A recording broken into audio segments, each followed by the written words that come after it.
Let's get right to it with all the political news of late. There's been many stories that have just managed to fly under the media radar, and they certainly need to be discussed. So let's begin with the record, the outrageous crime rates of 2020. In New York City, 97% increase in shootings in 2020, a 45% increase in the murder rate over the previous year. Philadelphia, 500 dead, a 40% rise, 2,200 shot. More of the same in Chicago, 50% increase in murders with over 4,000 shot. Yet there's no room for this to be reported as a major story. Kevin? Why would you report on all that utopian bliss? You know, that's the way the democratic cities have been for decades. And to hear these people report it, you know, we had the situation that happened in D.C. where the Antifa goons stormed the Capitol, but they're blaming the people who never revolt and never do anything like that.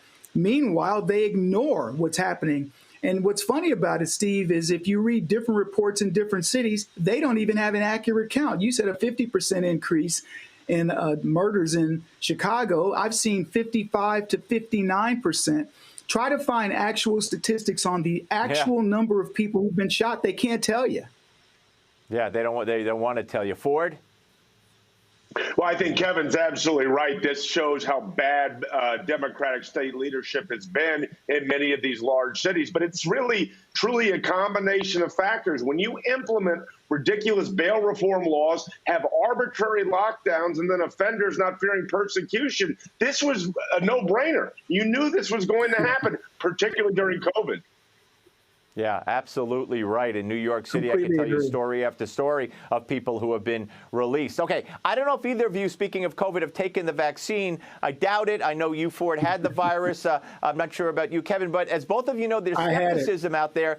Okay. So many people, I'm glad you're both well. Many people don't plan on getting the vaccine, and those numbers include medical professionals. In some locations, surveys show that as many as 30, 40, 50% of doctors and nurses and nursing home workers, in Ohio, for instance, it's 60%. They say, nope, not me. That's a huge story, Kevin.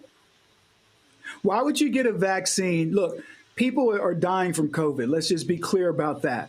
But why would you get a vaccine for something that has a morbidity well less than 1%. The people that it kills are people who have underlying conditions or are 2 years past the average age of death in America. I mean, if you were going to engineer a virus and you wanted to get rid of the people who aren't performing in society, you get rid of the sick and the old. And that is exactly what this virus does. And would you risk your career, Steve, and to get palsy or to die for something that probably has the morbidity of a paper cut in the jungle? I wouldn't. So I think that these people are exactly right. But where we're headed with this is you can already tell what's happening. The government is pretty much looking to make this mandatory just as another social engineering experiment to see, if we're willing to go for it.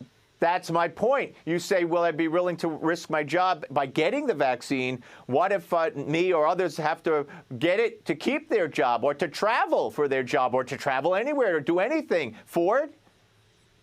Well, I think that's absolutely right. We have to be worried about the fact that the government is going to, federal government particularly, and under Joe Biden, is probably going to try to mandate this. That said, when it does come to the vaccine, what I will say is when it does come to the old and the elderly, we have to be able to play offense in terms of pushing back on the disease, and that's not going to happen with arbitrary lockdowns and pointless face mask mandates. One other quick point. People are actually dying from the vaccine. People are, I mean, they're not even reporting this. This is an underreported part of it as well. So not only have I've read about some deaths. Yeah, I've read about a handful of deaths and bad reactions. Yes, and that really needs to be reported, but that doesn't fit their narrative. I want you guys to watch this. Now, too many see the protests as the problem.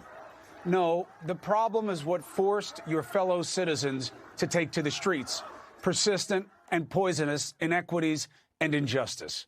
And please, show me where it says that protests are supposed to be polite and peaceful. Okay, now, how does Cuomo and the rest of his fake media and the hypocrites there, how do they defend what they said then and what they're saying now? We got 30 seconds for each of you. Kevin. They can't. And, you know, and it's a double standard. It's the same double standard that won't let us talk about the cheat that happened with Biden, the same double standard that won't let us talk about the effectiveness or ineffectiveness of masks, the morbidity of COVID, and a host of other things. They just want to shut us down because the lie has now trumped the truth. Pardon me for using Trump's name in invoking that statement. Yeah. So, yeah, it's sad that this is what so-called journalism has gone to in this country. Kevin's absolutely right. It's complete hypocrisy. I'll actually go one step further. When it comes to violence and property destruction that the corporate media and the Democrats agree with, that's okay. Anything that they disdain is wrong and an insurrection. But, of course, they really don't care about consistency or fairness.